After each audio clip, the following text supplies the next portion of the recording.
everyone, I'm Ross. I'm a boat builder from Australia and I'm on a mission to build a 40-foot cruising catamaran. That's what's inside that tent. So rather than buy a second-hand boat or buy a new one, I decided I'd build one.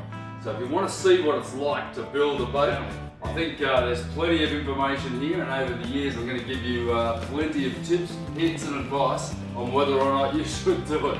And like my channel, please subscribe, and let's get into it.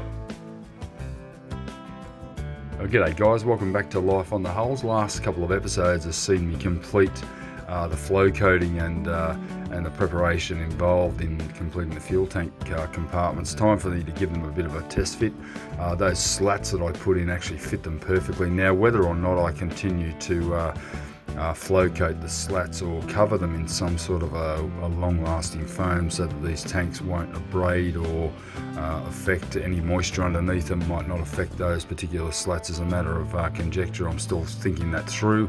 I'm thinking that some sort of suspension or some sort of padding underneath might be a great answer, but I'll deal with that at a later date. I've got lots more to do, so I moved forward into the forward compartments, and that's what this video is going to be about today. So welcome back. I'd like to thank my patrons for their support, and for you guys just watching the vids. It's great. Thanks guys. We'll catch you soon, and I hope you enjoy this video.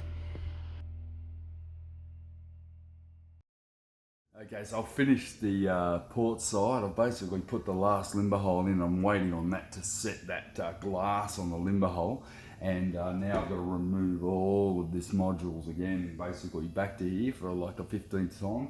And I'm going to do the limber hole up in the forward head up there to make sure that gets done.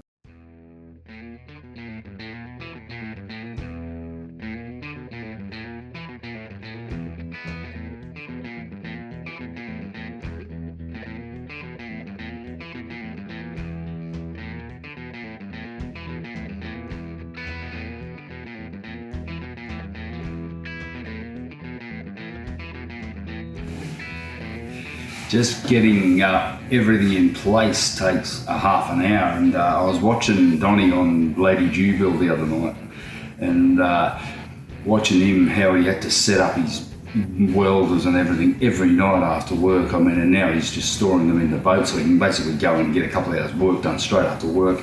Very important to have everything on site. I don't leave any tools in here overnight. Look, it's a gated, secure complex, but I'll tell you now, there's been a lot of break-ins around this area. Nothing's left out. I have everything alarmed and on a back-to-base alarm locked up in my factory, and there's no way I'd leave my tools in here, because you know, you lose one batch of tools, you're down thousands, and that just simply wouldn't be a good scene. So I've got my respirator on here, but you can see I've already had a bit of a hack at cleaning this up, so I'm going to give it a final tidy up, hit the limber hole, get it, well, come back after lunch, glass them in, and get working.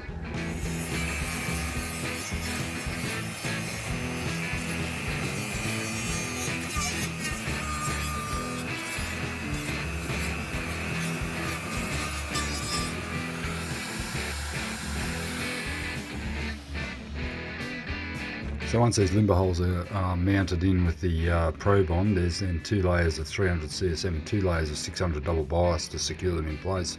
It takes about 3 or 4 hours to set, and then I come back with the multi-tool and give it a bit of a trim, and the job's done. You can get them nice and neat and close to the bulkhead, and basically then I'll just give it a rough sand, and then a final sand before the flow coat process, and makes a beautiful strong seal.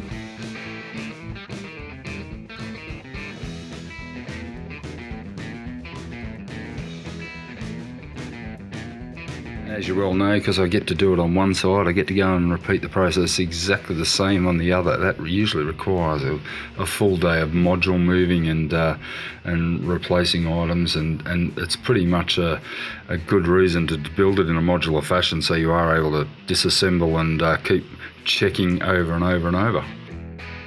Righto guys, so you've just seen I've moved all of the forward bulkhead. I've got it out of the way, got the sole out of my port cabin, and now I'm going to do the limber hole seal in the bulkhead, and that's the only one I have to do. Essentially this whole compartment then can be sanded out. I've got to basically seal it in, I've got to glass it in, then I've got to trim it. sanded the whole compartment, it's ready for flow coat. So that'll be 3 compartments along this hull line that are now ready for completion.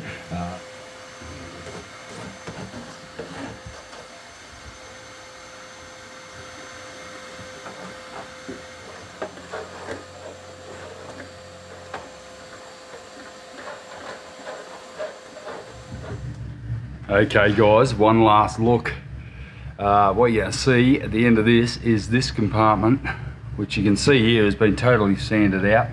I haven't wiped it yet with the styrene, but I'm just about to. But you'll notice also that I've masked just below the composite angle, and the reason why I've done that is because there's a small amount of epoxy just that's basically around that edge there. Now gel coat and flow coat typically won't set when they're sitting on top of epoxy, so I've actually decided that I'm going to have a nice neat line there, and ultimately I may well use an epoxy paint for just that section there over the top. However, I might just leave it as it is so that I can clearly see the line of the separation between the epoxy and the gel coat, and look for any imperfections there. And then this area here I'm going to leave because that's my water tank and my black water tank. I've still got a bit of work to do in there, but I just can't help myself. I've got to get this flow coated out and get it finished. I really do want to actually complete something at this stage in my life.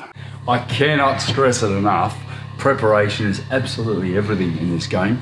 I've spent hours preparing in here, just right down to getting the cameras in the right position is hard enough, because I'm in a pretty tight little enclosed spot in here, and once I start flow coating, there's no stopping. The thing with flow coating is because it has a wax in it and it rises up, it's going to lose its tack. So if I have to stop and come back to it, I've got to basically sand it, acetone wipe it, or styrene wipe it to get it going again and get all the wax off that surface before I start again. So it's important you do one complete compartment in one hit without stopping. Now I have to stripe coat all of the edges of the bulkhead and around the line of the masking to make sure that I get adequate amounts of flow coat on there first, and then I roll it. Now I've chosen a roller, and I'm using a 5mm nat roller. Now foam is okay to use initially, but the problem with that is when I dip that in acetone, it's going to dissolve the foam. These nat rollers will give a slight texture, and I don't mind the texture. It's a slight texture, you can see it on here. Very, very minimal amount of texture, and it looks quite nice. It's actually quite a nice finish. Now I don't want a dead smooth finish in here. I probably would like it, but I'm not going to get it, whether I use a brush or a roller.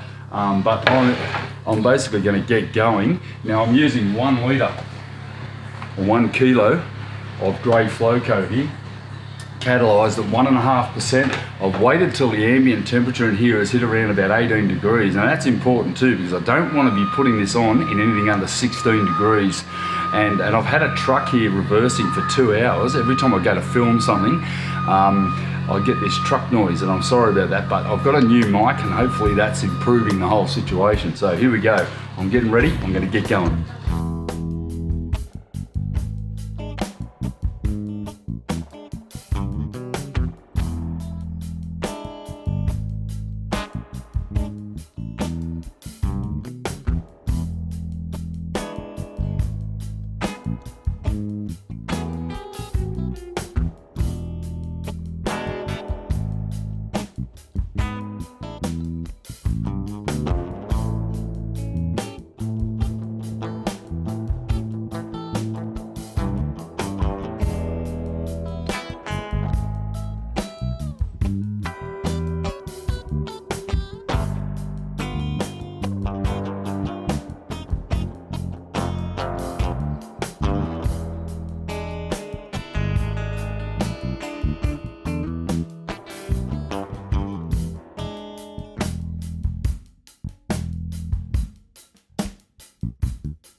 So all this work and all this preparation, and it all comes down to this, just 20 minutes of flow coating. Basically all this sanding and cleaning and tabbing and filleting and all the bullshit comes down to 20 minutes of flow coating walk away and it's done. And it's a very, very big day, so you've got to just make sure your preparation's right. I've got, like, the prep here alone, it's taken me 2 hours just to get organised, make sure I've got everything in place so that if something goes wrong, I can clean up, I can clean a roll, or I can basically get on top of it straight away. So important to be well prepared. So here we go. I'm going to flow coat this forward build just on the starboard side here. So this is where the forward head sits.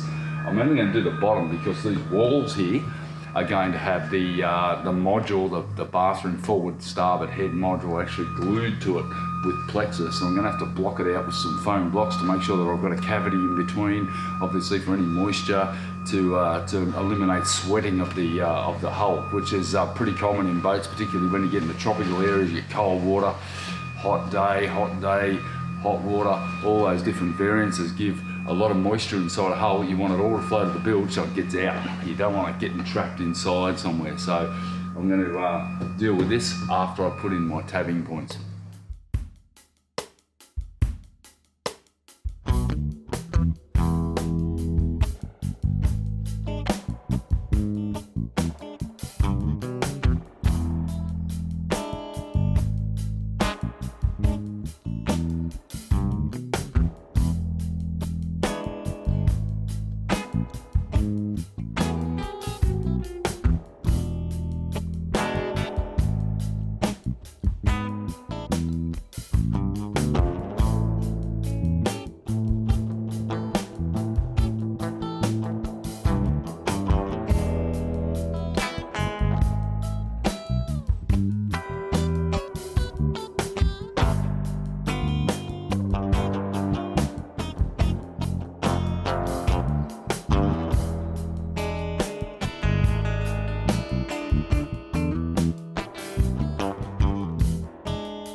Also going to start making some lids for both tanks as well, and how I'm going to do that is I'm going to get some flat sheets, some 10mm foam that I've already laminated up. I've got plenty of excess over there, and I'm going to cut them perfectly to the size of the top of the tank, and then I'm going to route the corners so that they in fact sit down in the tank itself. I'll re-glass it, sit down in, and then I'll be able to fill it with like a marine adhesive that, or Sikaflex or something to that effect, that then glues it, holding it down so there's no leakage ever.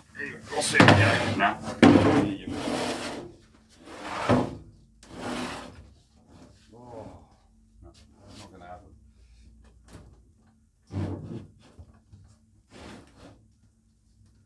Whenever I'm cutting up my excess pieces of foam, I always try to leave myself rectangular pieces so that I can possibly repurpose them somewhere else. So this little part on the end here, and on the other end there I've got another piece about 4 foot long, which would make a shelf or a brace or something. So I don't want to ever throw any of this stuff away, because I've got tiny little braces I'm going to be needing to adhere and glass in just to build the structure of the boat. I don't want to be using any plywood anywhere if I can avoid it, just purely because of a weight issue.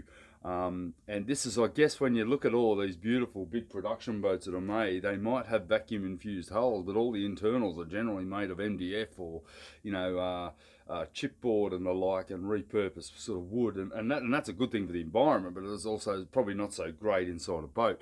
I'm actually aiming to have as much foam core inside the boat as possible, even in my furnishing. So that is the sort of the method I'm sticking to, because I've got a hand laid hull, probably a bit heavier there. I'm going to hopefully trade it off with the internals of the boat, keeping it reasonably light and therefore more efficient with my engines.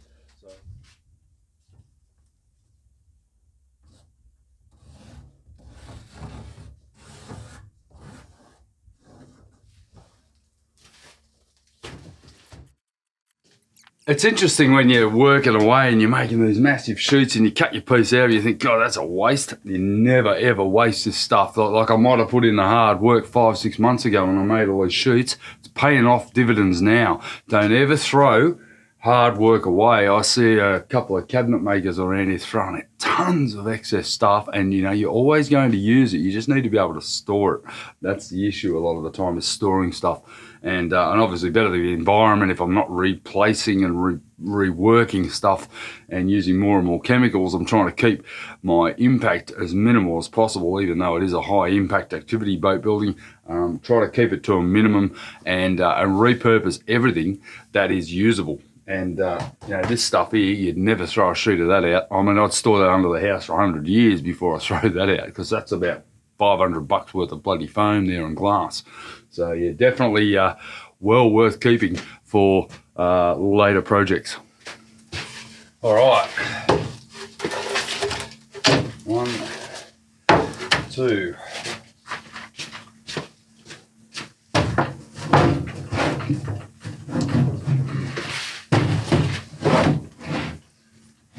So my intention is to route a rebate in the top of it. I'm not sure how I'm going to do that because I've got to determine the inside edge of the water tank here. And what I want to do is just put a rounded bull nose in here around the outside of these lids so that it nestles just inside, so that when I get a seal, it's not just relying on this top flange. Although that'd be enough, I want it to go in and sit in place so that the lid actually physically locks in place. So I'm going to have to route this and then run a bead or run a couple of layers of glass around the inside of that and make sure that it all fits nice and neatly. It's going to take a little bit of sanding, a little bit of grinding, but that'll be the best method to get these lids down perfect. All right, so I've decided I'm going to use a cardboard template to work out the rebate on the lid. So I've cut this piece of cardboard the same size as the lid, and then I can just fit it on the inside because I want to route the inside of the lid. So when I seal it down, I've got almost like a biscuit lid type of join.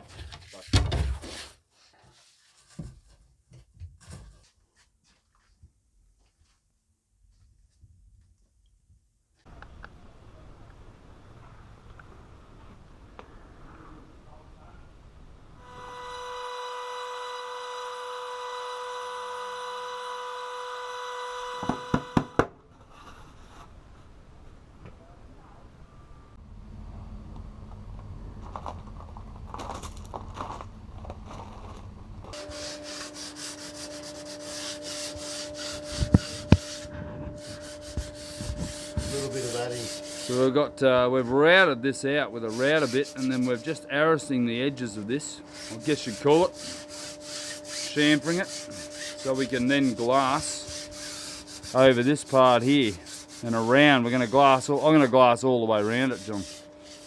You'll have to secure it. I'll have to glass that edge. See if it fits. Yeah, let's see if it fits, eh?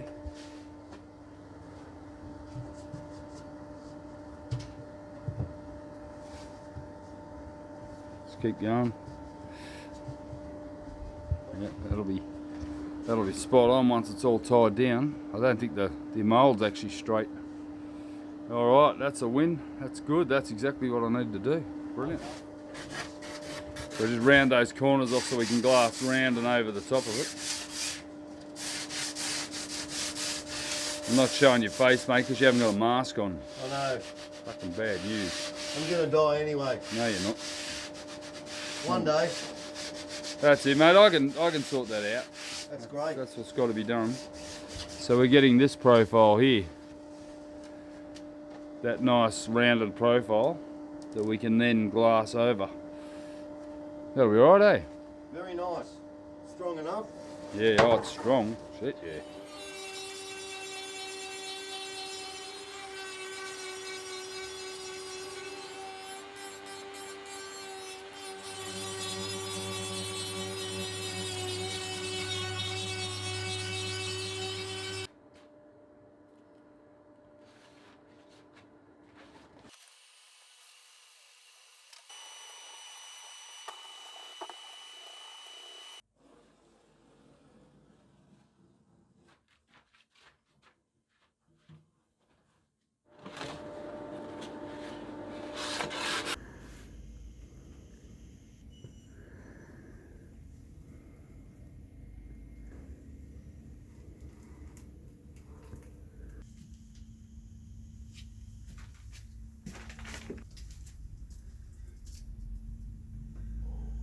So I'm using a surfboard weight cloth here. This is about 100 grams, this stuff. It's pretty lightweight.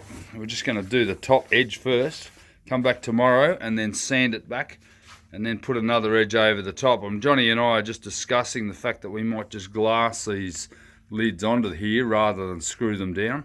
And I'm sort of that opinion as well. That way I'm going to end up with a really tight seal and not have to worry about bolts and stuff. I'm not going to be able to access these anyway. Don't you agree, Johnny? I agree, whatever you say, Captain. Aye, aye, Captain. So completing the lids of these things took quite some time because I'd put down one face, come back 4 hours later, do the second face, and then I had to do the rolled over edges, and that took quite a bit of patience to get it to bed down. But there is a way, and using peel ply was the answer.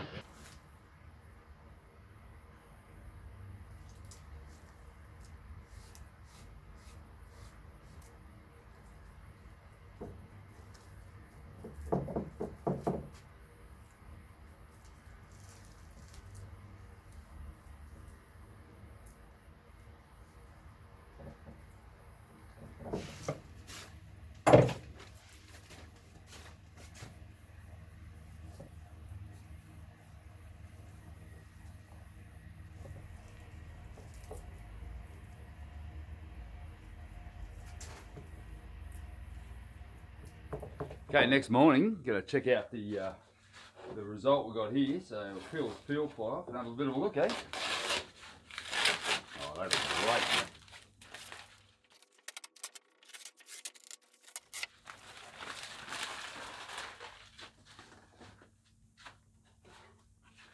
You can see how well finished these edges are now. Look at that.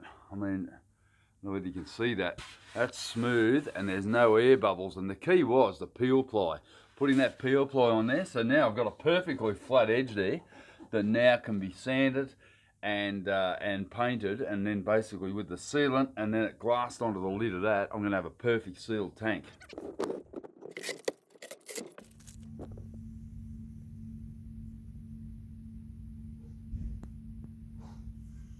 So I'm starting to do the edges of these tank lids. I probably don't need to, but I'm going to because I just want to do a nice job. I want them all sealed up. That's got 2 layers of surfboard weight cloth, which is around about 100 grams. I've set up a simple jig here where I can keep it vertical because that's the only way I can get this stuff to lay down and basically lay up over the top. And you'll notice I've rounded the top here. Normally you could burrow out the foam here and fill that with epoxy and then lay glass over, but I'm not going to do that because there's no real purpose to this here. I just want to make them nice and sealed up. So this little jig here, I'm laying it up over the top and then peel plying it. I'm going to leave it, and I'm going to only do 2 at a time, so it's a pretty slow process, but it's going to end up with a really nice little finish on it. You can see there that that's all embedded down. Normally that cloth would not lay down unless you had the peel ply on there. I couldn't get it to settle. So here, you can see here there's absolutely no voids there, and I've only finished it right here. I haven't brought it back up over the lip here because I don't want to thicken it anymore.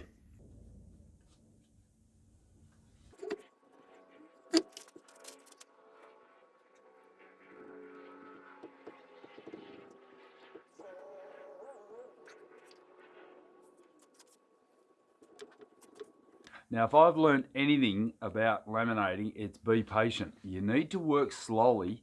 I find if I work in small batches, I can jack up the catalyst, get a quicker result without it turning brittle, obviously. But the slower I work, the better the result. It's when I was younger, like 10, 15 years ago, I used to go hell for leather trying to get as much done as I could. And what I found is that the slower I work, the better my laminating skills became. And especially when you're in difficult areas like this that really don't want to embed down, the slower you go, the better.